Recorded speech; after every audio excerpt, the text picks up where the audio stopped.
Bismillahirrahmanirrahim. Hai, Assalamualaikum warahmatullahi wabarakatuh.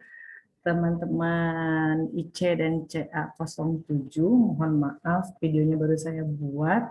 Jadi minggu lalu belum sempat membuat video dan hari ini saya coba menjelaskan tentang Agile Project kita. Ya, mungkin beberapa dari teman-teman sudah ada yang sedikit paham karena sudah saya share materi Agile Project ini di Google Classroom. Nah, sekilas saya mau sedikit saya mau jelaskan tentang Agile Project ini.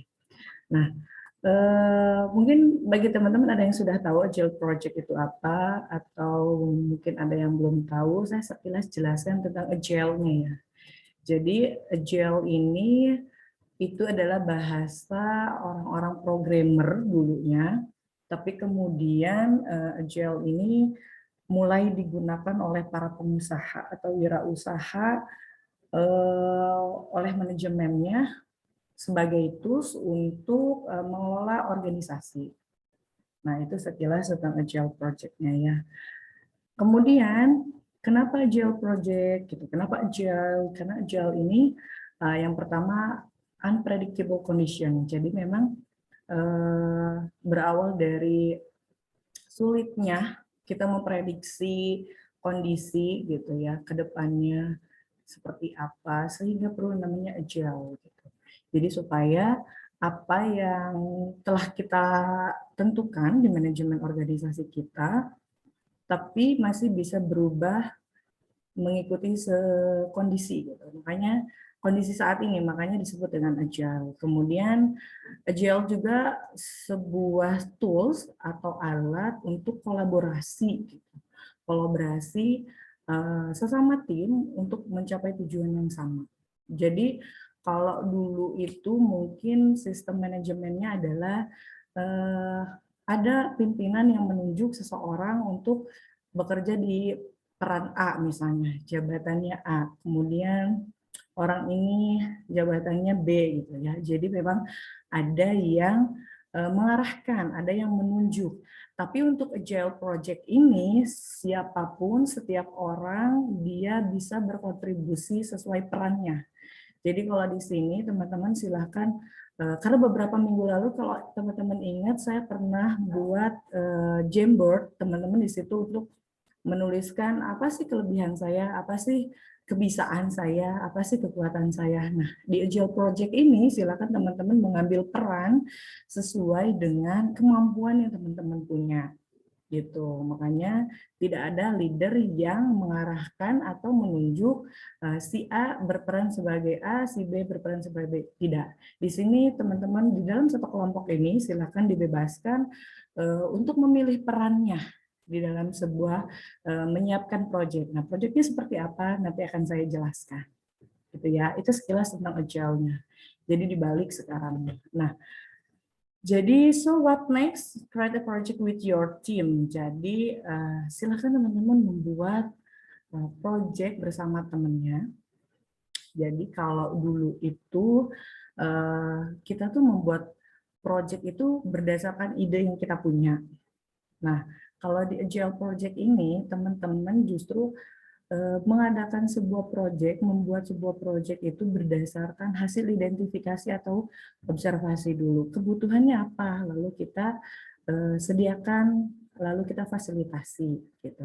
Create a project to apply your knowledge based on your client needs. Jadi teman-teman cari dulu nih kliennya siapa, kemudian identifikasi, melakukan riset kecil-kecilan, boleh lewat wawancara gitu. Kira-kira yang dibutuhkan itu apa sih gitu. Kemudian teman-teman fasilitasi berdasarkan keilmuan atau jurusan teman-teman semua gitu. Nah, caranya bagaimana? Langkah-langkahnya bagaimana? Yang pertama, teman-teman find a problem from your client. Jadi, temukan dulu masalah di kliennya.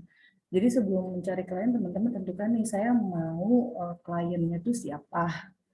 Kemudian jika sudah ditentukan kliennya siapa, datangi, wawancara, lakukan riset kecil, cari permasalahan yang klien tersebut hadapi itu apa.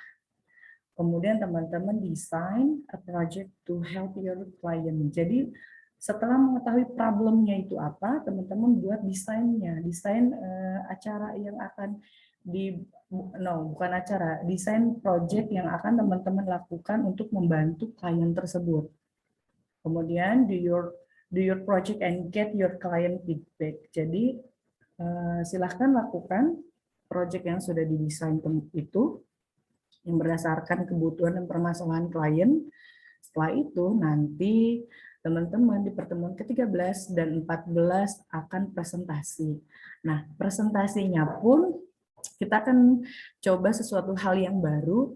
Presentasinya kita akan coba di live streaming YouTube atau live streaming mungkin YouTube ya. Jadi sensasinya akan berbeda karena presentasi secara live yang mungkin bisa ditonton oleh siapa saja gitu ya.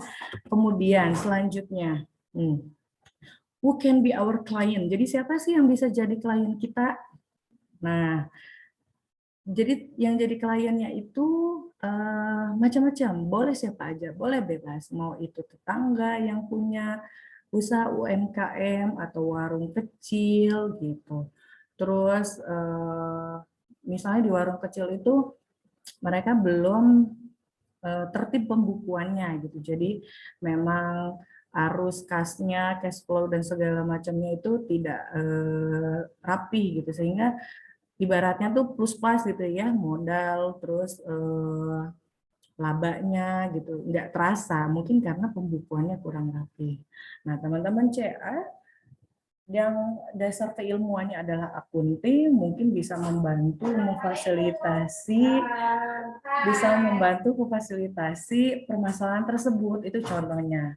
Atau misalnya ada permasalahan apa lagi gitu di UMKM tersebut. Oh misalnya di UMKM nih mereka masalahnya dari segi desain promosi yang kurang menarik gitu. Contoh ya. Mungkin teman-teman IC yang bisa desain atau teman-teman CA yang bisa desain bisa membantu memfasilitasinya untuk membuat desain yang menarik untuk dipromosikan. Itu ya. Selain itu, selain UMKM, usaha warung, teman-teman juga bisa menjadikan organisasi sebagai klien teman-teman di situ. Boleh Karang Taruna, OSIS, klub, itu dijadikan klien juga boleh. Tapi diidentifikasi dulu kebutuhannya apa. Misalnya kalau OSIS itu mereka kan organisasi, tapi mereka masih atau kurang dan membutuhkan ilmu public speaking. Nah, itu kan bisa kita sediakan, bisa kita fasilitasi. Atau teman-teman SMA nih sekarang nih, mereka tuh lagi butuh apa ya? Itu dicari juga problemnya, masalahnya apa, kemudian kita layani fasilitasi seperti itu. Jadi siapa saja boleh jadi klien kita. Kemudian proyeknya boleh apapun, yang terpenting proyek tersebut bisa membantu klien kita. Gitu ya. Kemudian what is a project? Jadi a project is an activity created based on a problem that you got from your client. Jadi memang aktivitas project ini dibuat berdasarkan permasalahan yang ditemukan dari klien yang sudah teman-teman tentukan. Gitu. Terus acaranya bisa macam-macam, bisa training, workshop, or produk kayak software gitu ya. Pokoknya apapun yang sesuai dengan base keilmuan teman-teman. Jadi teman-teman silakan mencari kliennya dulu, tentukan mau apa, mau UMKM, warung, ataupun mau organisasi, ataupun itu bebas. Setelah itu silahkan lakukan riset kecil-kecilan, misalnya wawancara atau apa, dan setelah menemukan permasalahannya apa, silakan desain mau mengadakan atau memberikan proyeknya seperti apa. Nah, teman-teman juga bisa berkolaborasi gitu ya dengan orang lain untuk menyelesaikan permasalahan klien tersebut. Misalnya butuh speaker gitu ya atau narasumber gitu. Yang expert di bidangnya, boleh teman-teman menghubungi dosen yang ada di LP3I yang memang expert di bidangnya gitu. Atau misalnya punya teman yang lain yang memang dianggap expert bisa memberikan materi sesuai proyek teman-teman juga itu boleh. Gitu ya. Jadi Di situ teman-teman akan belajar cara bernegosiasi, negosiasi dengan calon speaker, narasumber, dan teman-teman pun di Agile Project ini silakan yang menentukan kliennya siapa, kemudian di dalam satu kelompok tersebut teman-teman silakan menentukan perannya masing-masing.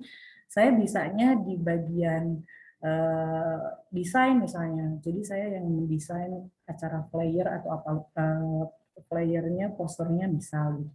Terus saya bisanya di bagian humas gitu. Saya yang menegosiasi dengan klien atau negosiasi dengan narasumber itu boleh. Jadi silakan tentukan perannya sesuai dengan kemampuan teman-teman. Setelah itu silakan buat desain, kemudian lakukan riset kecil-kecil bersama klien sampai ketemu problemnya apa, kemudian fasilitasi untuk memecahkan masalah yang dihadapi oleh klien tersebut. Gitu kurang lebih untuk proyek kita. Dan proyek ini akan dipresentasikan pertemuan ke-13 dan 14. Jadi teman-teman mulai dari sekarang setelah mendapatkan penjelasan video dari saya mengenai Agile Project bisa langsung action gitu ya, bisa tanpa menunggu aba-aba dari saya, silakan langsung action untuk menentukan kliennya siapa dan mau project apa. Begitupun dengan tugas individu, buku praktikum yang di Google Classroom, teman-teman boleh mengisi kapanpun. Yang terpenting pas minggu tenang mau UAS, tugasnya sudah selesai. Gitu ya.